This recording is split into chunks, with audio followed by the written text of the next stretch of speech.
I think certainly being focused on something that you're confident will have high value to someone else, and just being really rigorous in making that assessment, because people tend to, a natural human tendency is wishful thinking. So a challenge for entrepreneurs is to say, well, what's the difference between really believing in your ideals and sticking to them versus pursuing some unrealistic dream that doesn't actually have merit? That is a really difficult thing to tell. Can you tell the difference between those two things? So you need to be sort of very rigorous. I think certainly extremely tenacious, and then just work like hell. I mean, you just have to put in, 80-hour weeks every week. All those things improve the odds of success. If other people are putting in 40-hour work weeks and you're putting in 100-hour work weeks, then even if you're doing the same thing, you know that you will achieve in 4 months what it takes them a year to achieve.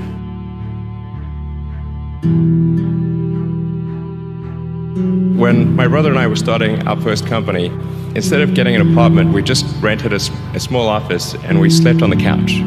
And we showered at the YMCA, and we're so hot up we had just one computer, so the website was up during the day and I was coding at night.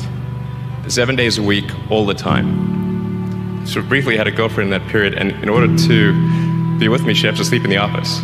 So work hard like every waking hour. It's the thing I would say, particularly if you're starting a company.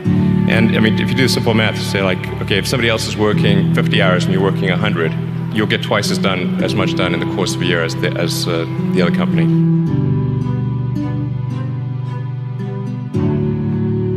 2001, with just talking to a friend of mine, he asked me what I was going to do after PayPal, and I thought, well, I was wondering, like, I'd like to get involved in space, but I just didn't think there was anything I could do as an individual. But I was curious as to when NASA would be sending a team to Mars, because that was always going to be the thing to do after the moon. I figured that there'd be some plan, and I'd just go to the website and I could read the schedule. Actually, there wasn't anything on the website, and is it secret? I don't know.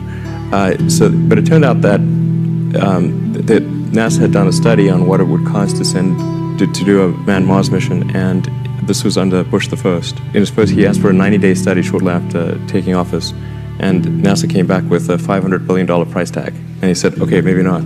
That's when $500 billion was serious money.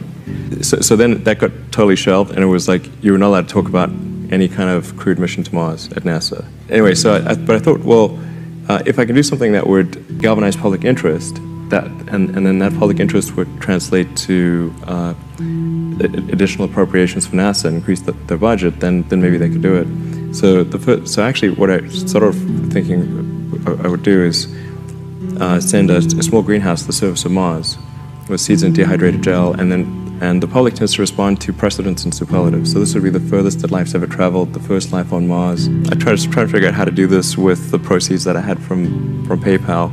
And I was able to figure out how to get the cost of the spacecraft down, and the communications, and the little greenhouse and everything. But the one thing I couldn't compress was the cost to launch, because there are only a few options, and the US options were way too expensive. And so I ended up going to Russia 3 times to try to buy. It wouldn't really matter. Like, I actually came to the conclusion that my initial premise was wrong. It's really fundamental to psyche. So if people think there's a way, I think it would actually get a lot of support.